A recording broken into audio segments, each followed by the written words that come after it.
नमस्कार, आप देख रहे हैं हमारा खास शो क्या कहता है इस्लाम। मैं हूं पिनाज और आज बात होगी गरबे में क्या मुसलमानों का जाना इस्लाम के खिलाफ है, क्या ये हराम है, यही समझने की कोशिश करेंगे। हमारे साथ हमारा पूरा पैनल जो है इस वक्त मौजूद है।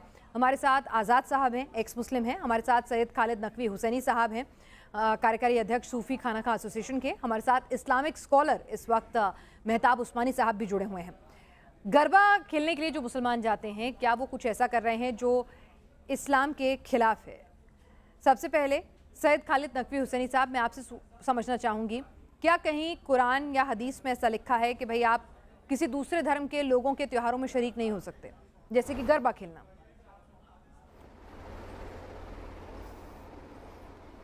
जी देखिए, गरबा जो है, जहाँ से हम बिलोंग करते हैं, हम गुजरात से बिलोंग करते हैं और गुजरात का ये बहुत बड़ा एक फेस्टिवल है, आप भी जानते हो। हेलो, आवाज़ आ रही है? जी आ रही है, बिल्कुल आ रही है, बोलिए। जी, गुजरात का ये पूरे भारत भर में सबसे बड़ा फेस्टिवल जो है गुजरात में मनाया जाता है, गरबा फेस्टिवल। और ये एक फेस्टिवल है और उसके तरीके से इसमें हम भी शिरकत करते हैं। कई मरतबा शिरकत की हमने, कहीं बार आना जाना होता है हमारा। और बात रही कि ये एक फेस्टिवल है अगर, तो वहाँ जाना क्यों गलत होगा? किसी की शादी भी फेस्टिवल है, हम वहाँ भी जाते हैं। वो भी एक शादी भी एक प्रोग्राम है, वहाँ भी हम जाते हैं, तो वहाँ जाना तो गुनाह नहीं होता। अदर कोई प्रोग्राम में जाते हैं, अगर कोई फेस्टिवल में जाते हैं तो वहाँ भी लोग जाते हैं, हिंदू मुसलमान दोनों, तो वहाँ भी जाना कोई गलत नहीं है। तो उसी तरह अगर गरबे में हम जाते हैं फेस्टिवल के तौर के ऊपर तो कोई गलत नहीं है।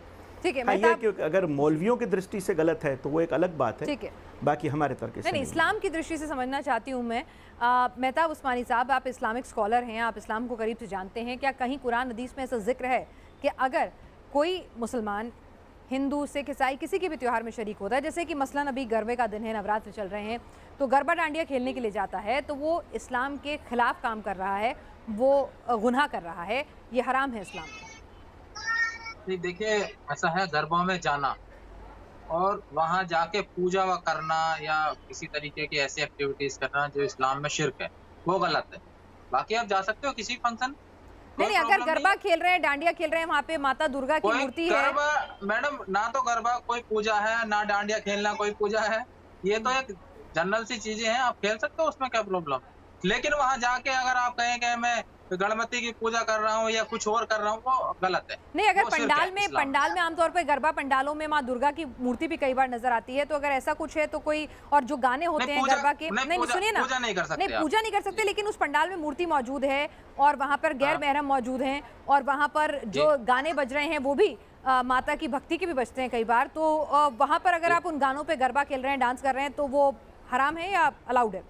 मैडम, आप कितनी मूवी देखते हो, उसमें ऐसे सॉन्ग्स होते हैं तो हम सुनते नहीं है, मूवी में हटा देते हैं। अरे मैं मूवी की बात नहीं सर, मैं इस्लाम, आप इस्लामिक स्कॉलर है मेरे साथ बैठे हुए, मैं इस्लाम की बात कर रही हूँ। इस्लाम क्या कहता है? इस्लाम इसके बारे में कुछ नहीं कहता, ये एक जनरल चीज है। इस्लाम सिर्फ उस बारे में कहता है जो शिर्क है। शिर्क मतलब पूजा। आप मंदिर गए हो, घूम के आ जाओ, लेकिन आप गैर महरम के साथ एक ही जगह पर मौजूद रहना, डांस करना अलाउ करता है इस्लाम? बिल्कुल कोई प्रॉब्लम नहीं है। इस्लाम तो मतलब कि कोई दूसरी लड़की है जिसने पर्दा भी नहीं किया, उसके साथ डांस वांस करो, सब अलाउड है इस्लाम में? उसमें मैडम देखिए, आदमी के लिए पर्दा कहाँ आया, आप मुझे बताइए। हमें मुंह ढकना थोड़ी आया इस्लाम में। इस्लाम में आदमियों के लिए मुंह ढकना थोड़ी है, औरतों के लिए आया ना। अच्छा, इस्लाम में हम देखें ना बारीकी से, औरतों के लिए, हमारे लिए थोड़ी मुंह ढकना है। अच्छा, अगर हम, ये तो वो बात हो गई कि हम अगर रास्ते से गुजर रहे हैं, कोई दिखे लेडीज, तो हम रास्ता बदल के निकले, ऐसा थोड़ी होगा। अगर आप पंडाल में हैं, आप गरबा के लिए गए हैं, आप एंटरटेनमेंट के लिए गए हैं, आप किसी अपने मित्र के पास गए हैं वहाँ मिलने के लिए, उसने इनवाइट किया है, तो जा सकते हैं। इस्लाम में इसकी कहीं मनाही नहीं है। ठीक है, कहीं मनाही नहीं है। इस्लाम गरबा खेलने की इजाजत देता है, उस्मानी साहब कह रहे हैं, हुसैनी साहब भी कहते हैं कहीं मनाही नहीं है। आज़ाद साहब, आपने भी इस्लाम को करीब से पढ़ा होगा, आप बताइए, क्या कुरान हदीस ये इजाजत देती है कि गैर महरम के साथ नाचे गाएं और गरबा खेलें, हिंदुओं के त्योहारों में शरीक हों? बिल्कुल इजाजत नहीं देता है। इस्लाम में इजाजत नहीं है, ना गरबा खेलने की इजाजत है, बल्कि कोई लोग अगर जमा होकर कुछ ऐसी बात कर रहे हैं जैसा कि कुरान की किसी आयत का इनकार करना या उसकी आयत का मजाक उड़ाना, तो वहाँ बैठने की भी इनको इजाजत नहीं है मुसलमानों को। कुरान साफ कहता है ऐसी जगह पर न बैठो जहाँ पर अल्लाह की आयतों का इनकार हो रहा है। तो मूर्ति जहां रखी गई है, मूर्ति के नाम पर जहां पर डांस हो रहा है, ये अल्लाह की आयतों का साफ इनकार है कि मूर्ति पूजा इस्लाम में मना है। नहीं, और वहां पर उस्मानी साहब, मेहताब उस्मानी साहब, मेरे को ये जानकारी मिली है कि इस्लाम में तो अपने घर की शादियों में भी डांस करने की इजाजत नहीं है, तो फिर हिंदुओं के त्योहारों में जाके गरबा खेलने की इजाजत कहाँ से देगा इस्लाम?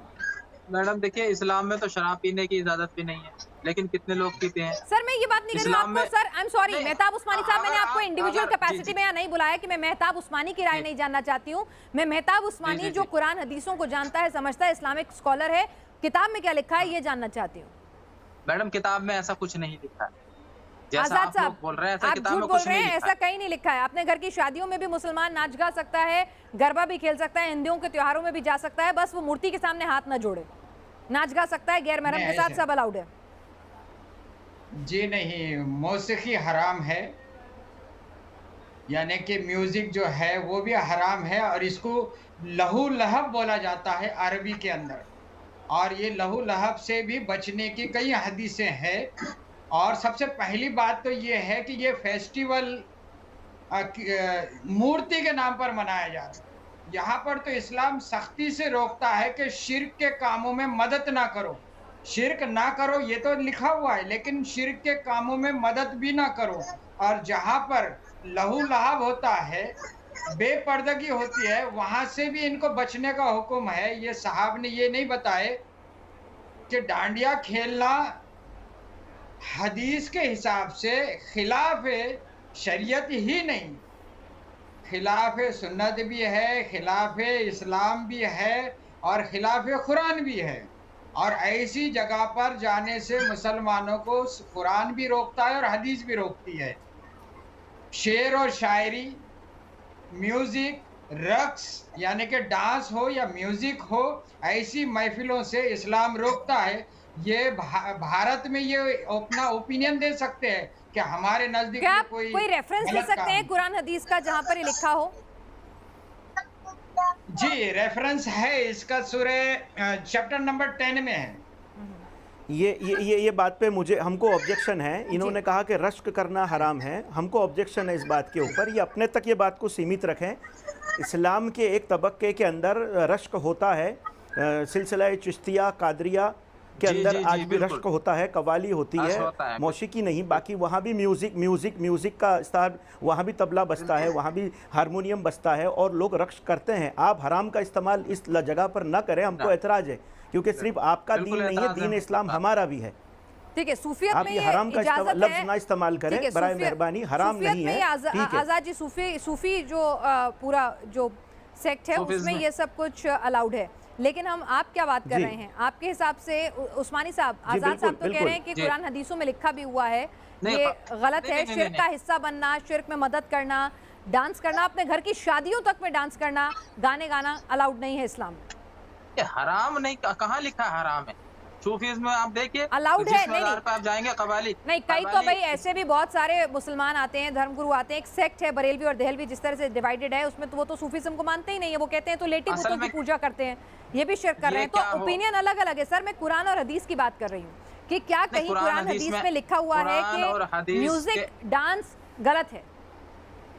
नहीं, कुरान हदीस में ऐसा कोई नहीं है। अगर इनको पता है तो ये हवाला दें किस सूरत में और किस आयत में और कहाँ पे लिखा है, किस बारे में लिखा है। अब ये हवाला दें उसका, वरना अपने शब्द वापस लें। हराम शब्द का तो मतलब ही नहीं है। मैं अपने शब्द वापस लूंगा। आप मुझे रेफरेंस दे कि ये 100 साल में मदीने में कब खव्वाली हुई।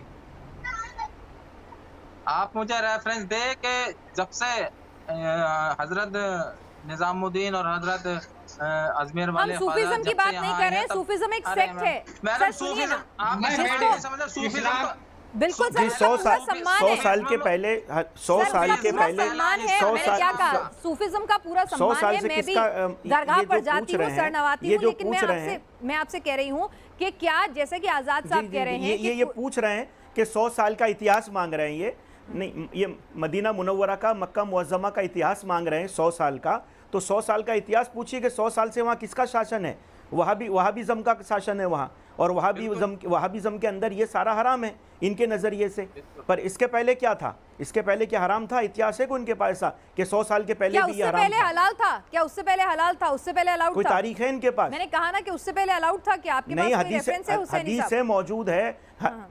नहीं, हदीस मौजूद है कि एक मरतबा हुजूर अकरम सल्लल्लाहु अलैहि वसल्लम ने हजरत आयशा से कहा था कि आपकी एक बांदी की बच्ची की शादी थी, तो आपने कहा था कि फ़लाँ फ़लाँ कबीले के अंदर मौसीकी के लोग, मौसीकी यानी कि ये गाना बजाने के शौकीन हैं, तो क्या ऐसे लोगों को साथ भेजा है ताकि मौसीकी हो वहाँ? ये इस किस्म के अल्फाजों की हदीस से मौजूद है।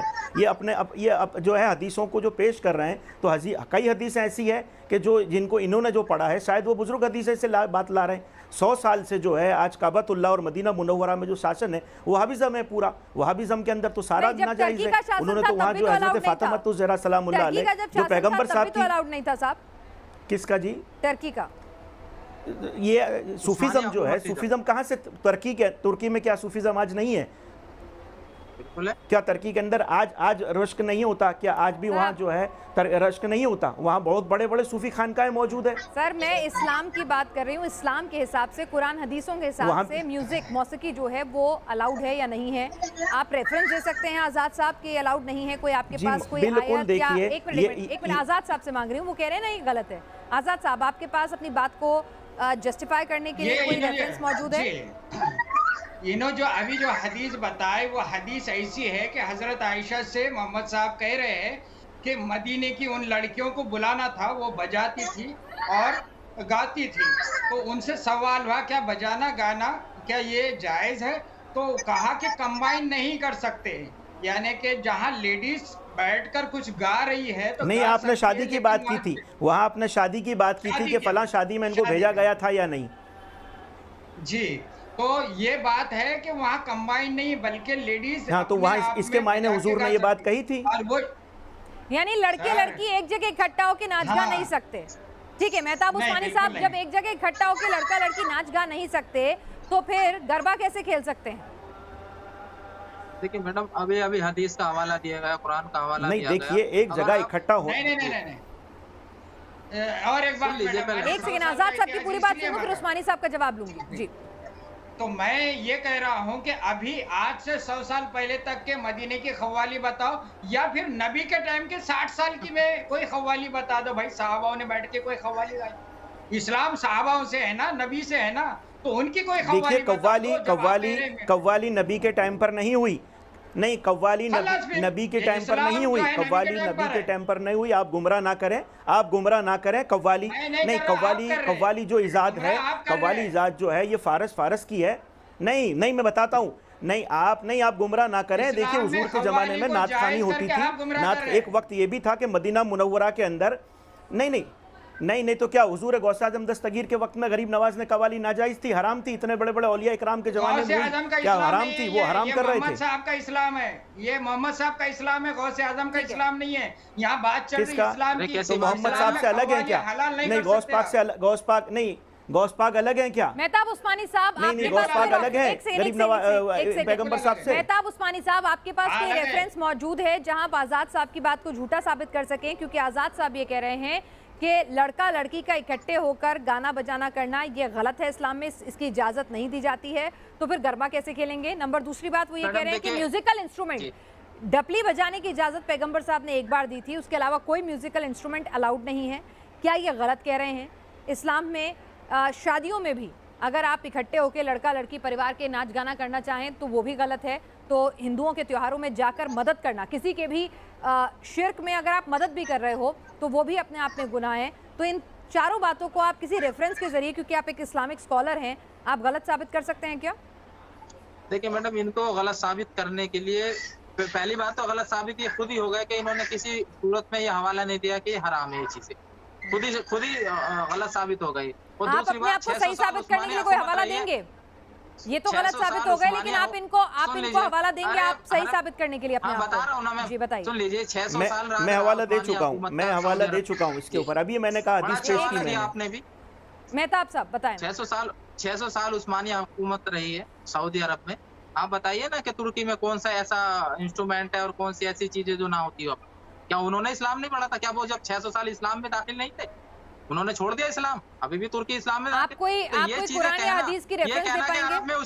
ठीक है आजाद साहब, आप रेफरेंस दे पाएंगे? यहाँ पर उस्मानी साहब तो नहीं दे रहे हैं, जो हमारे इस्लामिक स्कॉलर हैं।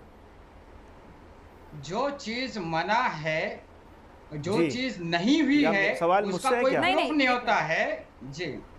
अगर मैं ये कहूं इनके जैसा कि खव्वाली इस्लाम में जायज है, तो मुझे प्रूफ देना पड़ेगा। जब मैं कह रहा हूं कि ये है नहीं, तो इसका क्या प्रूफ दूं?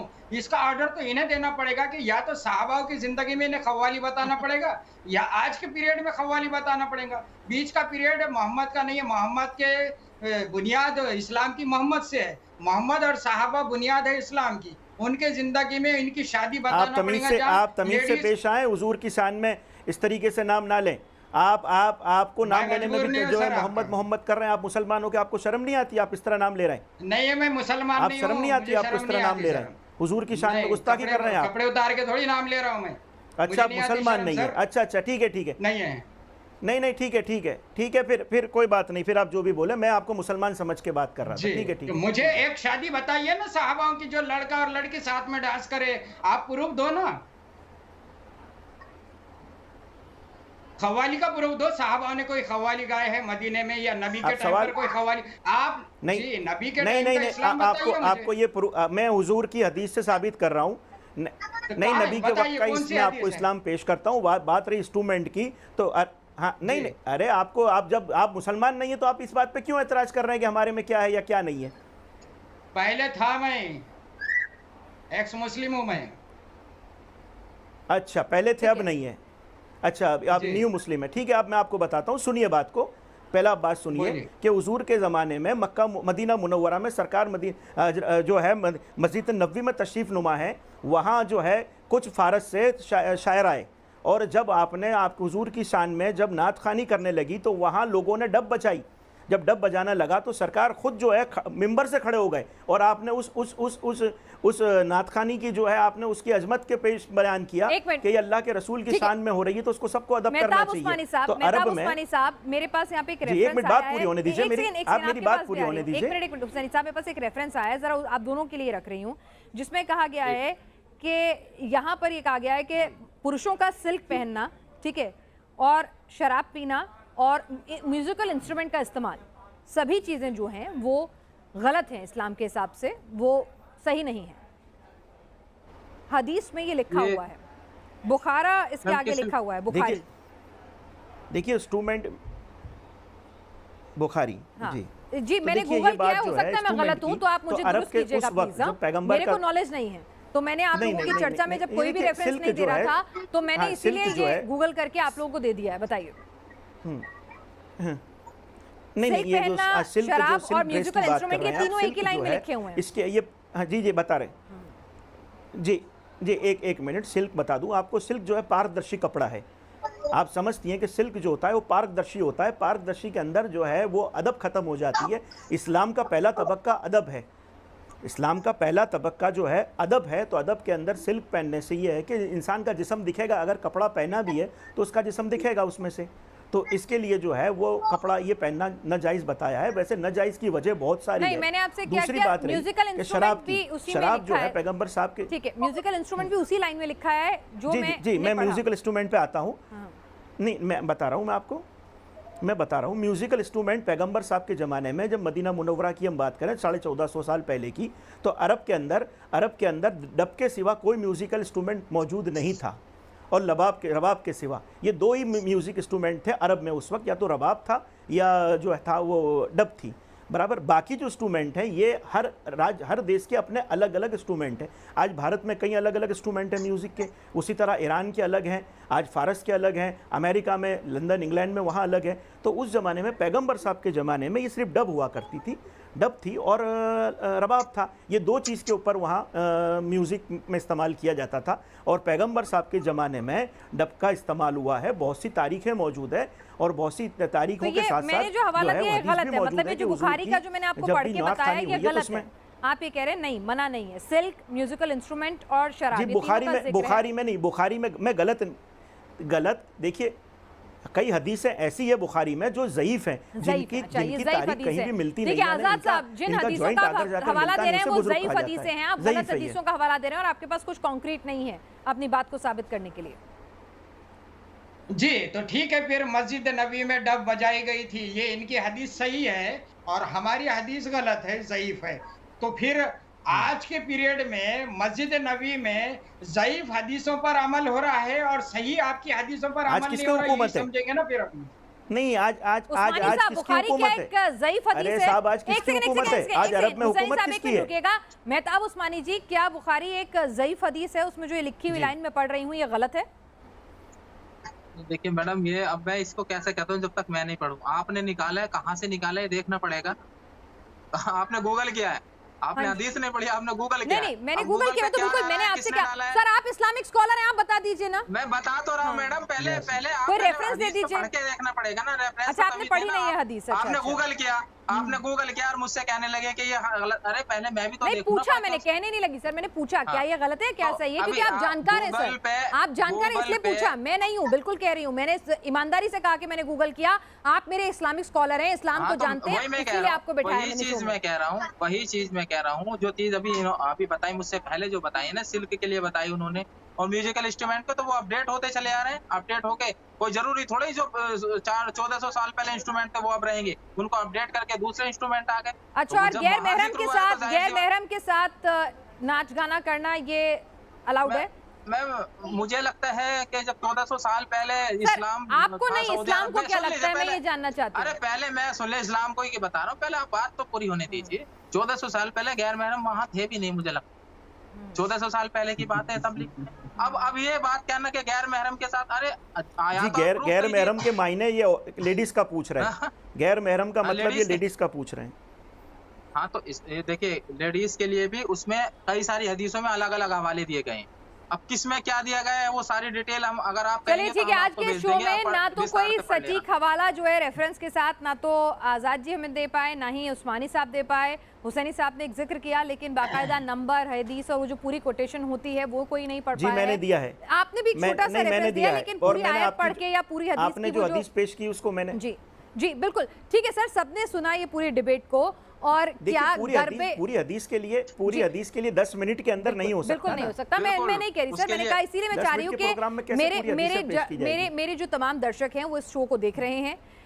आज़ाद साहब के अपने व्यू पॉइंट है, उस्मानी साहब के अपने व्यू पॉइंट हैं, हुसैनी साहब के अपने व्यू पॉइंट है, और उन्होंने जो कहा है आपने सुना है। मैं चाहूँगी आप लोग इनकी बातें सुन तो रहे हैं, लेकिन जब आप उन्हें माने तो खुद भी कुरान हदीसों की इंटरप्रिटेशन, तमाम जो सही हदीसें हैं उन्हें पढ़ें, इस्लाम की जानकारों से, आलिम से, मौलवियों से सलाह मशवरा करें, उसके बाद अपनी राय बनाएं। क्या इस्लाम इजाज़त देता है गरबा खेलने की, गैर महरम के साथ यूँ नाच गाने की, क्या इंस्ट्रूमेंट बजाने की, क्या हिंदुओं के या किसी भी धर्म के लोगों के त्यौहार में शरीक होने की, क्या वो शिर्क का हिस्सा बनते हैं, गुनाह करते हैं? तो ये तमाम सवालात आप खुद ढूंढिएगा। आज के लिए इस शो में इतना ही।